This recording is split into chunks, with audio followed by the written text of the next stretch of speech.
Salut à tous. Bon, aujourd'hui, l'histoire, elle va vraiment montrer que la technologie, des fois, ça peut faire peur et il faut vraiment faire attention. Allez, on commence tout de suite. Elle s'appelle Maëlle, 29 ans, et bosse dans la com.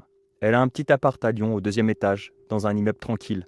Le genre d'appartement nouvelle génération, avec un lecteur de cartes à l'entrée ou un badge magnétique. Puis Maëlle, elle est du style à gérer sa vie entière depuis son ordinateur portable. Par exemple, le genre à commander ses plats, gérer son boulot, ses photos, enfin, toute sa vie sur son PC. Je vous dis ça parce que vous verrez, ça a son importance dans l'histoire. Mais à côté de ça, elle a une vie, tout ce qu'il y a de plus normal. L'histoire, elle commence un mardi matin, en descendant les poubelles. Elle voit une clé USB noire sur la grille d'aération devant l'entrée de l'immeuble. Tu sais, ce genre de clé toute simple, sans logo, sans étiquette, un peu rayée, le plastique fatigué. Elle la regarde et elle se dit que c'est peut-être quelqu'un qui l'a fait tomber. Donc elle la pose sur la boîte aux lettres commune et puis elle remonte. Elle passe sa journée, mais l'après-midi, en rentrant du boulot, elle voit que la clé USB est toujours là. Elle est à la même place et personne ne l'a touchée. Et là, tu vois, c'est à ce moment où la curiosité, elle devient un peu trop forte. Et bien plus forte que le bon sens. On se dit, allez, on va la brancher et on va regarder ce qu'il y a dedans. Elle fait ça. Juste pour checker ce qu'il y a dessus, pour savoir s'il n'y a pas des cours, des CV, des photos, enfin, pour retrouver le propriétaire et la lui rendre. Donc elle remonte, elle la branche sur son PC, et dedans, rien d'exceptionnel. Juste un dossier vide, nommé Photo 2023. Et sur son ordinateur, il n'y a rien d'anormal. Il n'a rien détecté, il n'y a pas de virus, juste ce dossier. Donc impossible de retrouver la trace du propriétaire. Elle laisse donc sa clé sur le bureau, elle l'oublie et passe à autre chose. Mais ce qu'elle ne sait pas, c'est qu'à partir de ce moment-là, la machine était déjà lancée.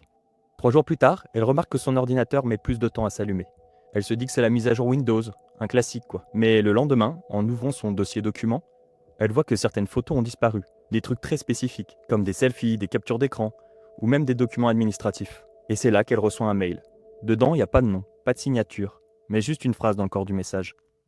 T'as pas été très prudente, j'espère que t'es pas toujours aussi distraite. Elle reste figée, lit et relit le mail. Elle pense que c'est un spam, une blague ou un phishing. Mais l'adresse d'expédition est bizarrement propre. Pas de lien, pas de pièce jointe. Juste cette phrase. Et surtout, l'orthographe est parfaite. Elle ne panique pas tout de suite. Elle en parle à un pote du taf, un gars un peu geek sur les bords. Et lui, il lui dit T'as pas branché une clé USB random récemment? Elle acquiesce. Et lui, il la regarde. Il dit Bah, ça a peut-être installé un truc sans le voir. Genre un malware, un cheval de Troie, un script, n'importe quoi. Et s'ils ont pris la main sur ta cam, ton micro, ton GPS, c'est pas seulement ton ordi qu'ils voient. C'est toi. Et peut-être toute ta vie. Elle rigole, elle prend ça un peu à la légère. Mais le soir même, elle désactive sa caméra, change ses mots de passe et nettoie ce qu'elle peut. Mais elle ne sait pas que c'était trop tard. Une semaine passe, elle oublie presque la péripétie. Et puis, un vendredi soir, un truc change la donne. Elle devait dîner avec une pote au resto. Mais à 19h, la pote l'appelle malade. Fièvre, maux de tête. Elle annule. Donc Maëlle décide de rentrer plus tôt chez elle. Lorsqu'elle rentre dans son appartement, tout est en place. Il n'y a pas de bruit.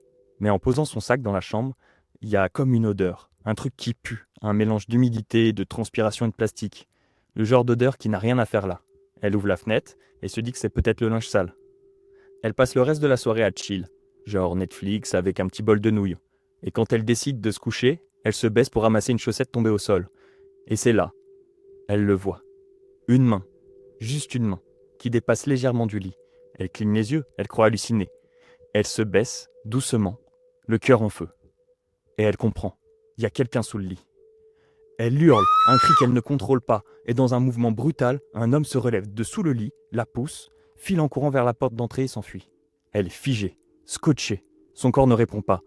Elle entend juste la porte claquer et le silence. Quelques minutes plus tard, elle appelle la police en tremblant. Ils arrivent et fouillent tout l'appartement. Pas de traces d'effraction, rien. Ils lui demandent si quelqu'un d'autre a les clés. Elle dit que non. Et là, un agent lui dit une phrase qui va la hanter.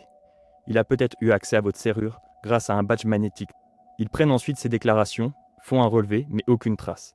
Le mec s'est juste volatilisé. Et c'est pas ça le pire.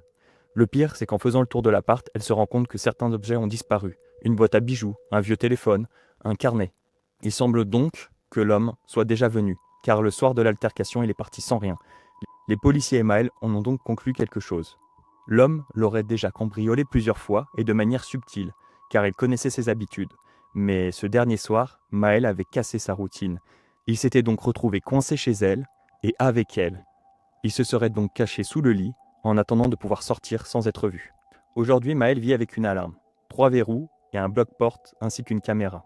Elle dort peu. Elle a tout changé, son PC, ses habitudes, son téléphone. Mais le pire dans tout ça, c'est que rien de tout ça n'aurait dû arriver. Tout a commencé le jour où elle a ramassé cette foutue clé USB devant chez elle. Et maintenant, elle a un mantra, un dicton qu'elle dit à tout le monde. Une clé USB que tu trouves, c'est comme une seringue. Posée sur un banc, ça a l'air inoffensif, jusqu'à ce que ce soit déjà trop tard. Voilà, c'est tout pour cette histoire. J'espère qu'elle vous a plu. Je compte sur vous pour vous abonner et aimer la vidéo, ça m'aide grandement. En plus de ça, mon mail est dans la description, si vous voulez nous partager une histoire. Je serai ravi de vous la raconter. Je vous souhaite une bonne journée ou une bonne soirée. Et surtout, gardez en tête qu'aujourd'hui avec Internet, une clé USB, c'est comme un crochet pour déverrouiller votre porte de votre vie privée.